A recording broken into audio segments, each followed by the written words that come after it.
Prove नहीं कर पाए। फिर बिहार में आपको याद होगा, मैं आपके साथ डिबेट में था, सुप्रीम कोर्ट ने बोला कि गलत डिलीशन का एक एफिडेविट दे दो, तो इन्होंने झूठा एफिडेविट दिया।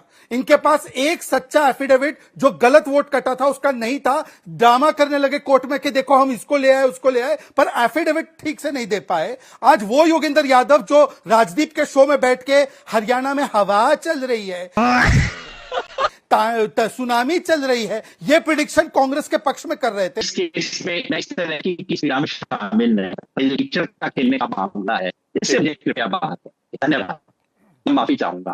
भाग यहाँ से भोसड़ी की।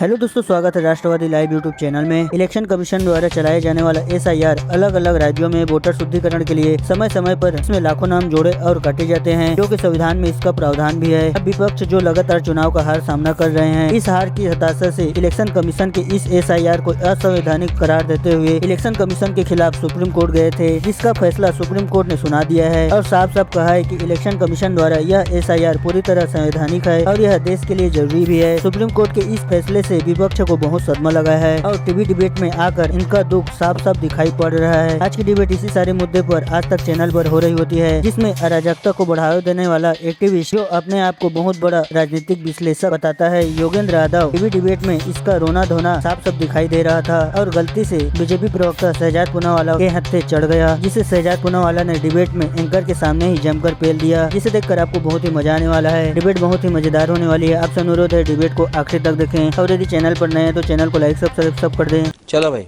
देखो अब मैं क्या करता हूँ। कोर्ट ने जो फैसला दिया है इस पूरे मामले को लेकर, आप बिल्कुल भी संतुष्ट नहीं हो रहा। भैया आप कह रहे हैं कि सरकार तय करेगी, एक तरीके से कि मतदाता कौन होगा ये सरकार तय करेगी, ये आप कहने की कोशिश कर रहे हैं। लेकिन सुप्रीम कोर्ट कह रहा है कि वो तो चुनाव आयोग का अधिकार है, with in its rights. Supreme court ने कहा है कि चुनाव आयोग ने अपना काम ठीक तरीके से किया हुआ, ये भी कहीं ना कहीं सुप्रीम कोर्ट कहने की कोशिश कर रहा है। उसके बावजूद आपको लगता है कि कहीं ना कहीं गड़बड़ी है इसमें और चुनाव आयोग के पास वो अधिकार नहीं है? चुनाव आयोग की प्रक्रिया क्या गलत थी?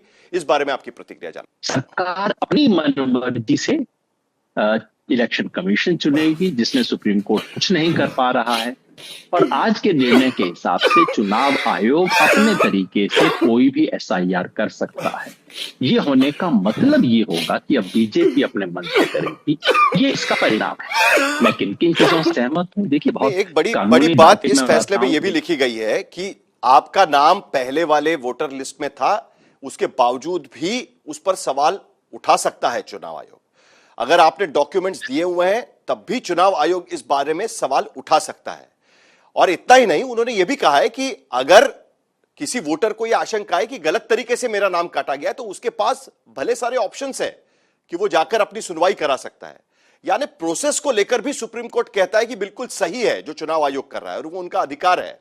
तो उसमें क्या गलत है? जी मैंने कहा चुनाव आयोग, क्यों आपको लगता है कि बीजेपी तय कर रहा है? जी, चुनाव आयोग ने, सुप्रीम कोर्ट ने चुनाव आयोग की संवैधानिक अधिकार को भी मान्यता दे दी है, SIR के आदेश को भी मान्यता दे दी है, और SIR को जिस तरीके से लागू किया है उसको भी मान्यता दे दी है। सुप्रीम कोर्ट की तरफ से कहने की कोई कमी नहीं है। जो चीज मुझे परेशान करती है, दो तीन चीज मैं गिना देता हूँ। पहला तो ये कि सुप्रीम कोर्ट ने सुई के छेद में से हाथ निकाल दिया है। वो कैसे? कि देश में नियम ये था कि अगर आप वोटर लिस्ट का रिवीजन करेंगे तो उसमें 21A-21B के तहत सामान्य प्रावधान इस तरीके से करेंगे। चुनाव आयोग ने उनमें से किसी भी नियम का पालन नहीं किया, तो अब सुप्रीम कोर्ट कहता है कि नहीं, एक 21C भी है, जिस किसी विशेष परिस्थिति में चुनाव आयोग के पास अधिकार है कि किसी एक कॉन्स्टिट्यूएंसी में या किसी एक कॉन्स्टिट्यूएंसी के एक छोटे से टुकड़े में वो अपने तरीके से वोटर लिस्ट बनवा सकता है। तो एक में बना सकता है, इसका मतलब 543 में बना सकता है। इसका मतलब है चुनाव आयोग ने आज तक जो बनाए हैं उसका पालन करने की उसे जरूरत नहीं। ये सुई के छेद में से हाथी कैसे निकल गया समझ नहीं आता है। दूसरा, सुप्रीम कोर्ट ने कहा तो अभी क्या करना चाहिए? आपको लगता है कि अब चुनाव लड़ने का कोई मतलब नहीं रह गया है? अगर इसी तरीके SIR तो अभी होगा, आपने कहा है कि चुनाव आयोग को अधिकार पूरी तरीके से दिया गया है, तो अब आगे क्या करेंगे? क्योंकि वोटर लिस्ट में संशोधन होगा तभी निष्पक्ष चुनाव होंगे, ये सुप्रीम कोर्ट कह रहा है। देखिए, वोटर लिस्ट में संशोधन होगा ये तो इस देश का नियम है। सवाल ये है कि क्या चुनाव आयोग अपने मनमानी से वोटर लिस्ट उसमें अप्रक्रिया से संशोधन कर सकता है, जितने लाख काट सके वो काट दे। सुप्रीम कोर्ट ने आज उस पर मोहर लगा दी है, उसको लेकर ठीक। आज क्या होगा देखिए, चुनाव सुप्रीम कोर्ट का फैसला है, सुप्रीम तो होगा इस देश में, जाहिर उसको कोई संदेह हो ही नहीं सकता। लेकिन मैं एक बात कहना चाहता हूँ, ये आज का जजमेंट बिल्कुल वैसा है जैसा कि एडीआर का जजमेंट इमरजेंसी के दौरान दिया गया था। दिया गया वो जजमेंट इस देश में न्यायपालिका के इतिहास का सबसे बड़ा धब्बा है, और तब सुप्रीम कोर्ट ने लोगों के प्राण देने का अधिकार सरकार को दे दिया था और कहा था इसके बारे में कोर्ट में किस भी नहीं हो सकता। आज लोकतंत्र का प्राण आज की तारीख में यही सबसे बड़ा सवाल है। आपकी आवाज में थोड़ी सी दिक्कत आ रही है क्योंकि शायद नेटवर्क की कोई समस्या है, लेकिन जहां तक मैं समझ पा रहा हूं आप जिक्र कर रहे हैं जो इमरजेंसी के वक्त सुप्रीम कोर्ट का फैसला हुआ था उसको लेकर। शहजाद इस पर कुछ प्रतिक्रिया देना चाह रहे हैं। शहजाद, अभी मजा आएगा ना भिड़ो। साहिल जी देखिए, मेरे लाख मतभेद हो सकते हैं साहिल जी आपके साथ भी डिबेट में, पर आज जब सुप्रीम कोर्ट की बेंच ने, जिसमें चीफ जस्टिस ऑफ इंडिया थे, उन्होंने पॉइंट बाय पॉइंट एक फैसला दिया है, उसको चैलेंज करने के लिए टीवी पर मंच दिया जाता है उस योगेंद्र यादव को जो एक समय पर ईवीएम पे सवाल उठाते थे। ईवीएम पर 41 वर्डिक्ट्स आए, फिर महाराष्ट्र पे सवाल उठाते थे, महाराष्ट्र में सुप्रीम कोर्ट पे कुछ प्रूव नहीं कर पाए, फिर बिहार में आपको याद होगा मैं आपके साथ डिबेट में था, सुप्रीम कोर्ट ने बोला कि गलत डिलीशन का एक एफिडेविट दे दो, तो इन्होंने झूठा एफिडेविट दिया। इनके पास एक सच्चा एफिडेविट जो गलत वोट कटा था उसका नहीं था, ड्रामा करने लगे कोर्ट में कि देखो हम इसको ले आए उसको ले आए, पर एफिडेविट ठीक से नहीं दे पाए। आज वो योगेंद्र यादव जो राजदीप के शो में बैठ के हरियाणा में हवा चल रही है, सुनामी चल रही है, ये प्रिडिक्शन कांग्रेस के पक्ष में कर रहे थे, जो एडवाइजर है खड़गे जी के, उनको आप इस प्रकार का मंच देते हैं। मैं पूछना चाहता हूं इनसे, नवीन चावला जब थे इलेक्शन कमिश्नर, तब इलेक्शन कमीशन कॉम्प्रोमाइज था क्या? क्यों नहीं दे सकते? गिल के नहीं, वो भी याचिका करता है, आपको भी मंच दिया हुआ है, अश्विनी उपाध्याय जी को भी मंच दिया हुआ है, क्यों नहीं दे सकते? मैं बता रहा हूं, क्यों नहीं मंच दे सकते? वो भी याचिका करता है, मैं बता रहा हूं, उनको भी मंच देना चाहिए, उनको भी सवाल पूछेंगे हम। आज उनके खिलाफ गया है फैसला तो उनको हम मंच देंगे। आप कैसे बोल सकते हैं? साहिल जी मैं बता रहा हूं, सुप्रीम कोर्ट में आप सुप्रीम कोर्ट में चुनाव आयोग का कहना मान लिया है, इसका मतलब यह नहीं कि हम किसी को मंच नहीं दे सकते, ये गलत है। मैं बता रहा हूं, जल्दी मुझे बताने दीजिए, मुझे बताने दीजिए, बताने दीजिए, बता रहा हूं। साहिल जी एक सेकंड योगेंद्र जी एक सेकंड रुक जाइए। साहिल जी मुझे बताने दीजिए, अभी बीच में इंटरवेंशन मत करवाइए। साहिल जी मुझे बताने दीजिए। एक मिनट, आप इस तरीके से मत बोलिए, मुझे बताने दीजिए, ऐसे मत करिए प्लीज। आपकी बात सुनिए, उनको भी जवाब देने दीजिएगा। नहीं तो आपने बताया ना, आपने बताया ना, आप उनका जवाब भी सुन लीजिए ना। चैनल, अरे मुझे बोलने का मौका था, आपके बीच में नहीं बोला आपने। बहुत मेरी बात कितनी देर बात करेंगे? आपने बोला, मैंने आपकी बात सुन ली, आपने मुझ पर सवाल उठाया तो मैं आपको बोलूंगा ना। इंटरवीन किया, आपने मुझ पर सवाल उठाया ना कि कैसे मंच दिया करके। आपने इंटरवीन किया तो क्यों नहीं करूंगा? देख रहा है, आप मुझ पर अगर सवाल उठाएंगे कि आपने उनको मंच क्यों दिया तो मैं आपको पूछूंगा ना। आप मेरी बात क्यों नहीं पूछूंगा मैं उनको? अभी तक मेरी बात हो जाती, क्यों नहीं पूछूंगा आपको? अभी तक मेरी बात हो जाती, ऐसे ठीक नहीं है। साहिल जी 20 सेकंड लेकर बात कर दूंगा, जल्दी बोलिए। 20 सेकंड में अपनी बात कंप्लीट करूंगा, मुझे बोलने दीजिए। 20 सेकंड, बस 20 सेकंड, 20 सेकंड, हाँ 20 second. Sahil ji thank you, बहुत मेहरबानी।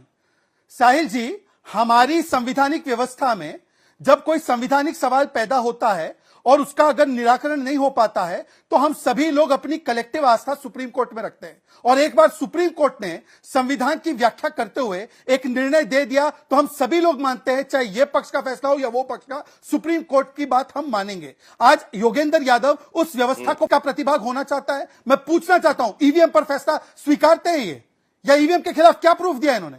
बिहार का एक एफिडेविट नहीं दे पाए गलत वोट कटने का, ठीक है, वन सिंगल। योगेंद्र जी आप जवाब दीजिए, उसके बाद अश्विनी उपाध्याय जी के पास चलो। योगेंद्र जी में नागरिक बनती है, ठीक है, आपने वोटर का अधिकार मिलता है। शहजाद जी प्लीज अभी उनको भी जवाब देने दीजिएगा, बाकी लोग भी बचे हुए हैं यहाँ पर। चलिए योगेंद्र जी। एक तो भाई मैं इसीलिए आप चैनल और ऐसी चैनल समझता कि यहाँ बातचीत नहीं होती, केवल व्यक्तिगत अच्छा लगता है, कौन सज्जन है मैं नहीं जानता। आप इनको पूरा वक्त दीजिए, मुझे लोगों को ऐसे शो से बाहर रखा कीजिए, इनको कीचड़ा इसके लिए हिंदी में कहा जाता है, इनको कीचड़ में खेलने दिए। मैं इस कीचड़ में खेलने में बिल्कुल असमर्थ, खेल मुझे बिल्कुल नहीं आता, मैं बहुत खराब आदमी इस कीचड़ वाले खेल का। दूसरा जो आपने प्रश्न पूछा वो ये है कि यदि हमें सुप्रीम कोर्ट की किसी चीज पर कभी सवाल नहीं उठाना चाहिए तो ये माननीय अटल बिहारी वाजपेयी, माननीय लाल कृष्ण आडवाणी, माननीय अरुण जेटली, ये क्यों सुप्रीम के एडीएम जबलपुर के फैसले को शर्मनाक बताया करते थे? क्यों कहा करते थे सुप्रीम कोर्ट का फैसला था, सुप्रीम फैसला था, और वो तो रद्द हुआ जाके 5 साल पहले तक तो देश का कानून था। क्यों ऐसा किया करते थे? मैं समझता हूँ कि माननीय अटल बिहारी वाजपेयी जो ये सब गलत थोड़ी काम नहीं समस्या, आपकी करते। आवाज कट कर आ रही है, इसकी आपकी आवाज क्लियरली नहीं आ पा रही है हमारे पास। लेकिन आप ये सवाल उठाने की कोशिश कर रहे हैं कि इससे पहले भी कई सारे फैसलों पर सवाल उठाए गए थे, लेकिन अश्विनी उपाध्याय, आपने योगेंद्र यादव जी को भी सुना, आप भी एक वन ऑफ द पिटिशनर है, आपने भी इस पर मैं इस केस में इस तरह की किसी में शामिल नहीं, पिक्चर का खेलने का मामला है, इससे मुझे कृपया बात है। धन्यवाद, मैं माफी चाहूंगा। भाग यहाँ से भोसड़ी की। जहां जिस तरीके से हम इस पूरे डिबेट को देख रहे हैं, उससे एक बात तो साफ निकल कर आती है कि अब एसआईआर की प्रक्रिया को लेकर कोई रोक टोक नहीं हो पाएगी।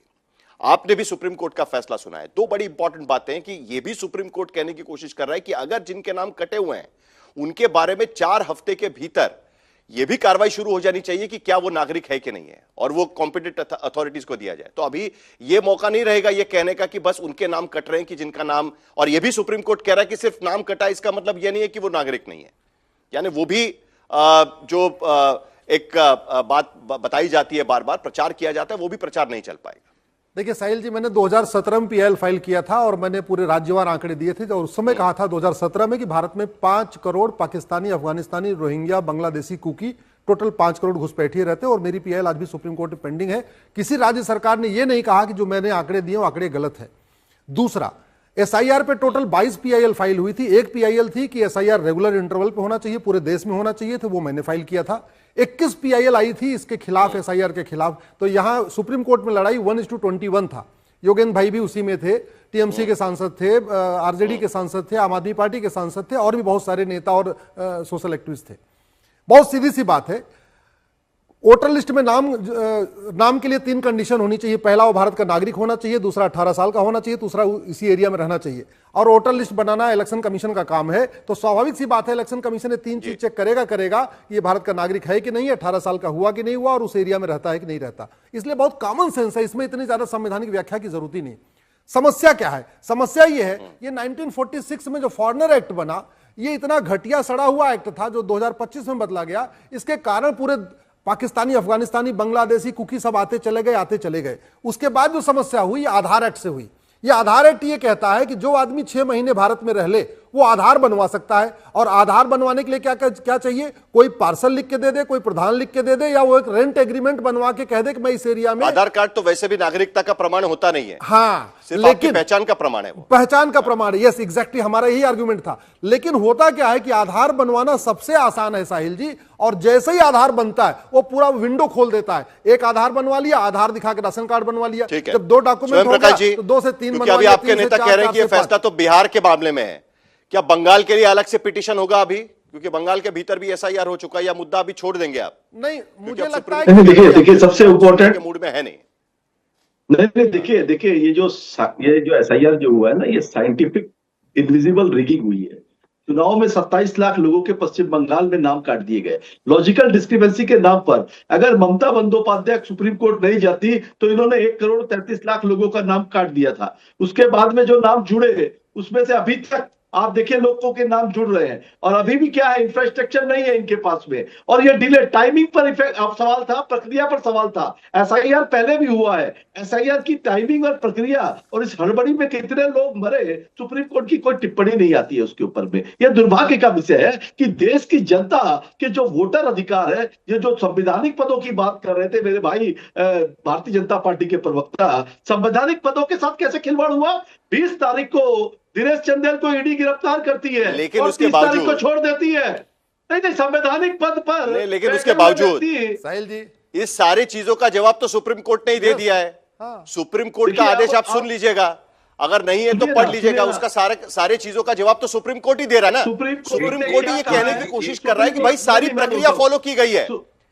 किसी भी तरीके से प्रक्रिया पर सवाल जो उठाए गए थे वो प्रक्रिया के सवाल सुप्रीम कोर्ट नहीं मान रहा है आज की स्थिति में। मजा आया। वीडियो में आखिरी तक बने रहने के लिए आपको बहुत बहुत धन्यवाद। उम्मीद है वीडियो आपको अच्छा लगा होगा। अगर आपकी कोई राय हो तो कमेंट बॉक्स पर जरूर दीजिए और वीडियो को लाइक कर दीजिए, चैनल को सब्सक्राइब कर दीजिए। मिलते हैं एक और नए डिबेट के अंदर। जय श्री राम।